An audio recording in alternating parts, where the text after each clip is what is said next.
Ngayong Fire Prevention Month, nagsagawa ng fire brigade competition ng ilang fire volunteer groups para agad makaresponde sa mga sunog. Ang sunog sa may EDSA North Avenue kanina, napula sa tulong ng mga fire volunteers. Tinutukan yan ni Victoria Tulad. Pasado alas 10 ng umaga, nasunog ang gusaling ito sa southbound lane ng EDSA sa may North Avenue.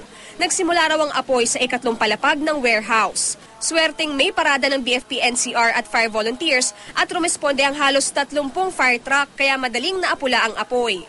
Para mas mabilis at mas epektibong makaresponde sa sunog ang mga bumbero, nagkaroon ng 7-in-1 fire brigade competition sa Maynila kanina na nilahukan ng 55 grupo ng fire volunteers. Pabilisan at pagalingan sila sa paglatag ng water hose,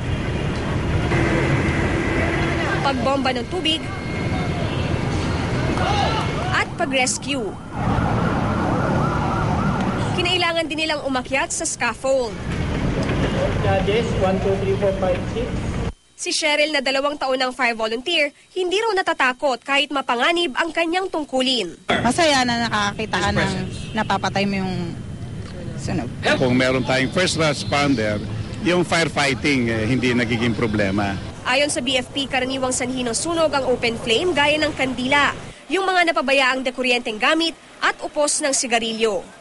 Taon-taon nasa 2,000 ang bilang ng mga sunog sa bansa. Sa nakalipas na 12 taon, mahigit 3,000 na raw ang nasawi sa sunog sa buong Pilipinas. Milyon-milyong piso rin ang halaga ng mga ari-ariang napinsala. Lalo nating pinapaigting ang tinatawag naming fire safety inspection. Para po sa ganon, talaga ay hindi tayo magkaroon ng sunog. Paulit-ulit na paalala ng BFP sa publiko. Iba yung pag-iingat ang kailangan para hindi mauwi ang lahat sa pagkaabo. Victoria Tulad, Nakatutok, 24 Oras.